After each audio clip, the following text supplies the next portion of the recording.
Good morning everyone. Hope you all are well and safe. So as you remember that we had discussed on our previous class that today we will start chapter number 4 of the book Footprints Without Feet, and that is a question of trust, which was written by Victor Canning. So firstly I am going to summarize it, and after it we will discuss in a brief way. Okay? So listen it properly. A Question of Trust is a very thrilling and interesting story written by the author Victor Canning. The story is full of paradoxes.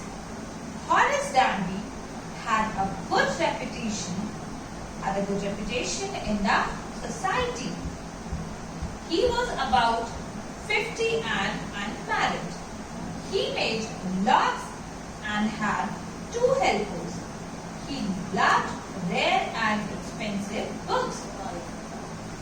Horace Danby robbed a safe every year.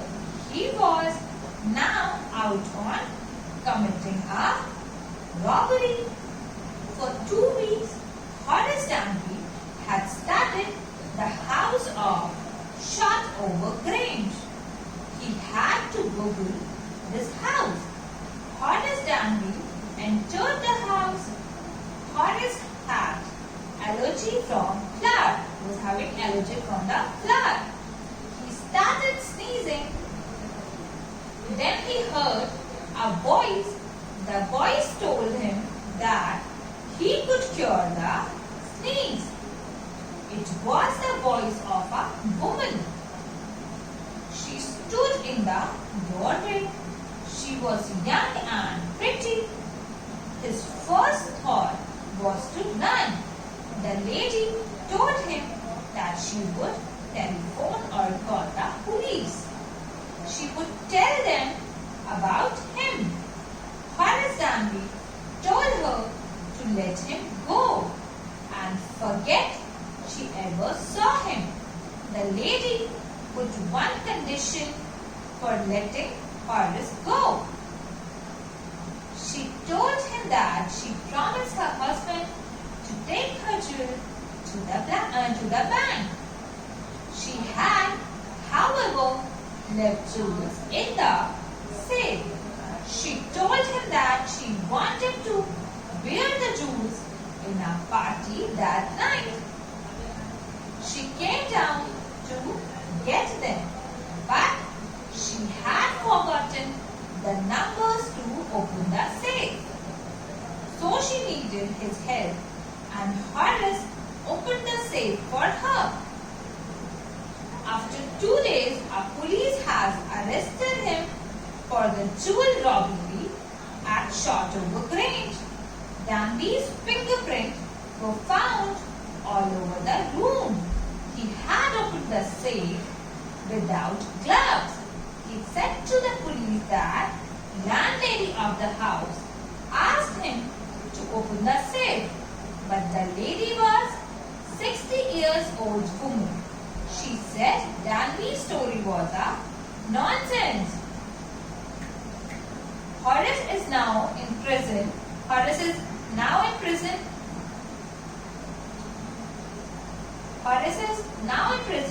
He often thinks of the charming and clever young lady she was in the same profession. She had simply tricked him. Danby gets angry when anyone talks about honoring among thieves. Now I am going to discuss it in a brief way. The story is about a 50-year-old man who makes lots and lives with his housekeeper. He is a good citizen but not an honest one, as he commits a robbery every year. He plans his robberies in such a way that the money he gets from there lasts him for at least an year, and he is able to buy rare and expensive books with it. He buys these books because he is really fond of collecting rare and expensive books. He plans to commit a robbery at a Grange named Shotover Grange. He takes all the information about the house, like where the family had gone, how many servants were there in the house, what was the name of the dog, the wiring in the house, the safe in the house, and even information like how much worth of jewels were there in the safe.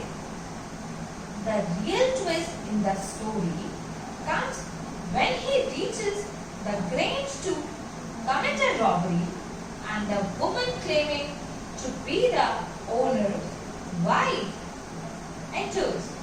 She gives him an option that she will forget that she had seen him if he opens the safe for her, as she has forgotten the code of the safe and has to go to a party.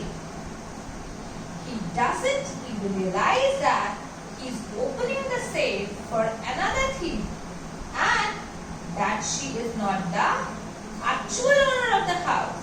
He leaves happily thinking that he is safe, but he doesn't realize that the fact he had opened the safe for someone else, that too without wearing his gloves. 3 days later, a police officer comes and arrests him, saying that his fingerprints had been found at the Shotover Grange. He then realizes that he had been fooled by a lady who was herself a thief and from the same background as his. He is sent to the jail and becomes an assistant librarian there. He feels angry when someone talks about honor among thieves, and he had been cheated by one from his own community. Like this, we had completed in a brief way. On the next class, we will discuss it. We will discuss the line-wise explanation of the chapter. Till then, stay home, stay safe, and keep learning and find out the hard words and write out the meaning of it on your notebook. Thank you, class.